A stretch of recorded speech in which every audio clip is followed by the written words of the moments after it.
Hi, everyone. Good to see you. So generally speaking, Chainlink came out of the DeFi boom, and it helped grow DeFi from a sub $100 million industry to over $200 billion by providing the critical data and other resources needed. So Chainlink kind of grew out of various mistrust issues by society and the need for oracles and smart contracts to come together and solve those trust issues in the form of DeFi. This has led to Chainlink enabling over $15 trillion in transaction value, which makes it one of the most value processing systems in the entire blockchain industry. Now there's a new component to what Chainlink does, which is basically the ability for real-world assets and next-generation DeFi applications to reinvent the global financial system, which is really crypto and blockchains and smart contracts reaching their full potential.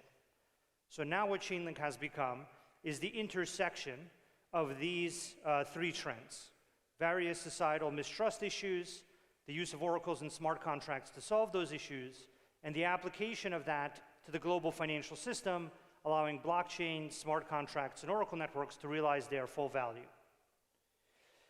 This is actually what Chainlink and the community behind Chainlink has been talking about and working on from the beginning.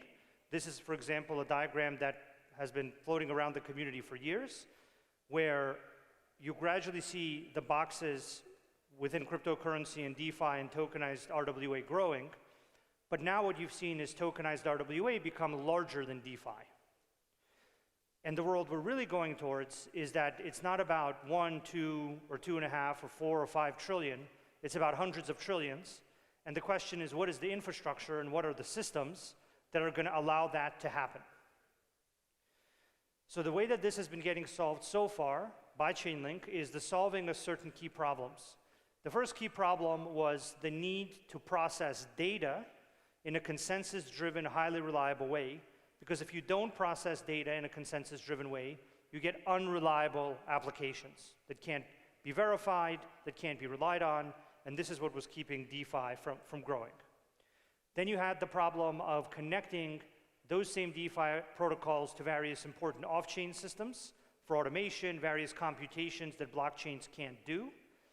And then you have the problem of cross-chain connectivity.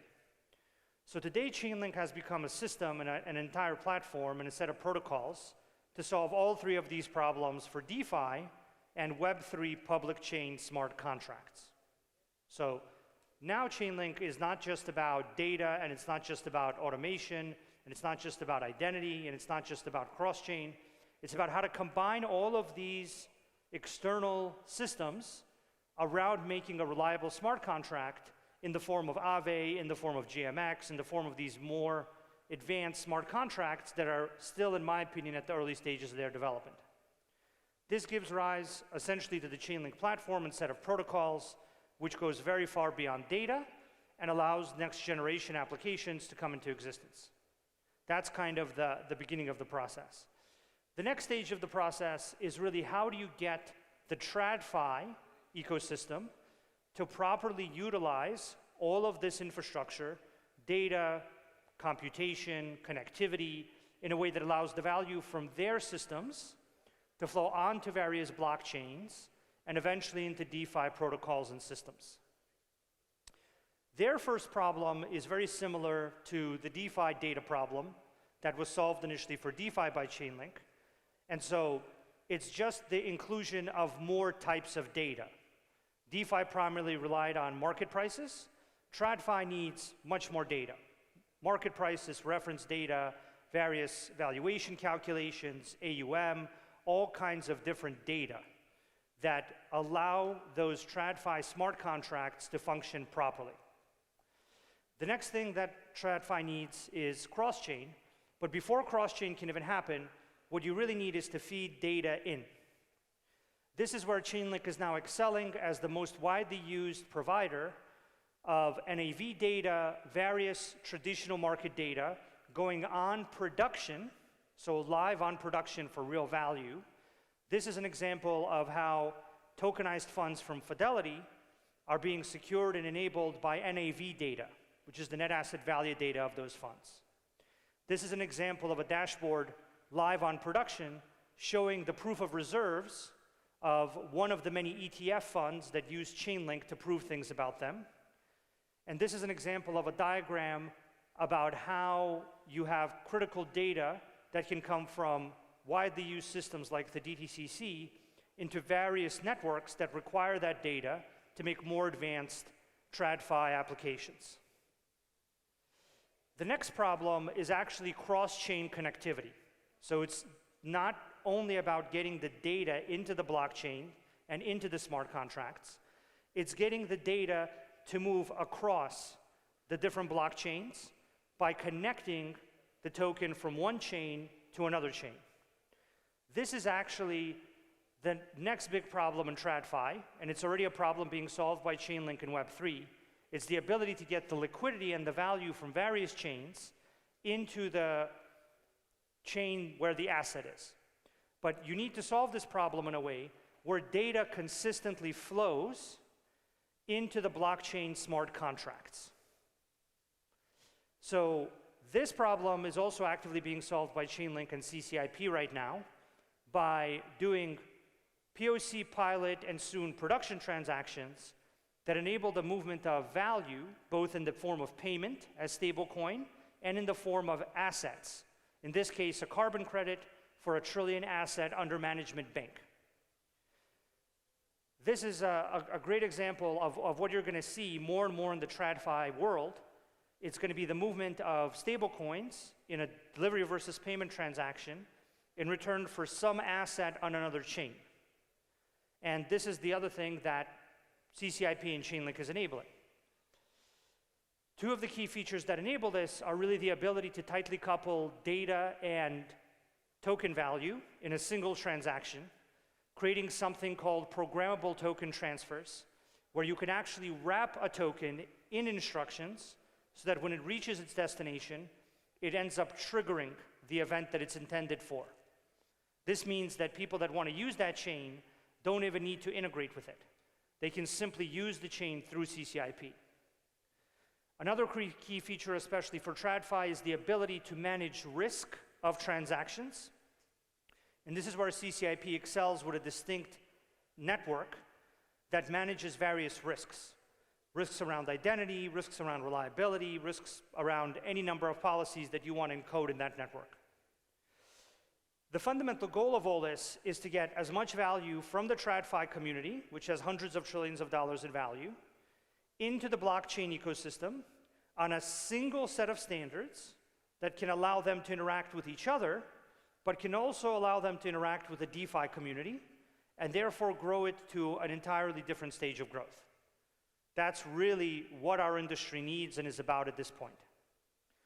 The final piece of getting the TradFi community properly integrated with the blockchain, and therefore getting their value to flow onto the blockchain, is synchronizing all the blockchain activity with their systems.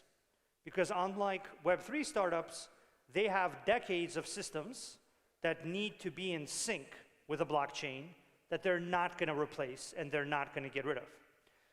This is where the Chainlink ecosystems work with existing standards like Swift is particularly useful. It provides the ability for all of the existing systems on that standard to eventually interact with blockchains in an efficient way, which accelerates the rate at which they get their value to go on-chain. This once again contributes to the new direction of our industry, which is not just about more cryptocurrencies, more meme coins, more artificial yield, cycling and recycling all of these things. It's actually about net new value coming in from the traditional market, and coming in not in the hundreds of billions, but in the trillions. That's the next kind of stage of our industry as a whole. And personally, I believe that the real-world asset trend and the real-world asset category will relatively soon in the next few years overcome the total value of cryptocurrencies. And then our industry, by definition, by the numbers, will not be about cryptocurrencies. It'll be about blockchain technology enabling things like real-world assets. And that's what the blockchain industry will be. So this is kind of the world that I think we should all be preparing for, and that the Chainlink ecosystem is building towards by both enabling DeFi to grow and be secure and reach the kind of level of reliability and guarantees that the DeFi community needs and that the TradFi community needs, and enabling the TradFi community's value to flow onto blockchains and into the DeFi ecosystem eventually.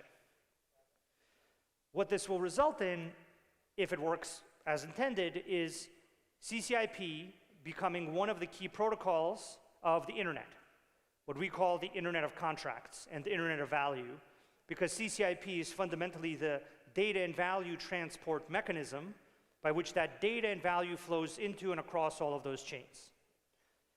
Practically, what this should do is connect all the central bank digital currency chains, all of the various asset chains, all of the consortium chains, all of the public chains, into this single Internet of Contracts, where those transactions are relying on data, identity, and various other pieces of information to function, and they're able to function successfully across chains.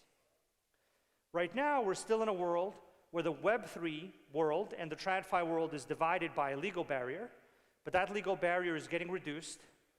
And right now, we're in a world where Chainlink already powers the majority of DeFi and has processed trillions of dollars in transaction value, enabling that to happen. We're also in a world where Chainlink, I think, is in the lead at becoming the standard on these dimensions of data, identity, connectivity for the TradFi market. And so once this legal barrier goes down, as it has started to go down in places like Singapore, where we are, across Asia, the Middle East, and other places, I think we'll be in an interconnected world of DeFi and TradFi doing transactions between each other, and TradFi will be the largest customer of DeFi. And DeFi will be defined and diversified by its ability to create yield and reliable markets for real-world assets. And that's the kind of world that I think we're going towards. We have a conference coming up, SmartCon, in Hong Kong in a month and a half, where we'll be discussing all of these topics with many of the people from the DeFi, TradFi, and other blockchain communities, and we'll be excited to have you folks there. Other than that, wanted to thank everybody for their attention, and just to say it's been great chatting with you, and that I'm excited to see many of you during the conference. So thank you very much, and have a great conference. Amazing. Thank you, Sergey.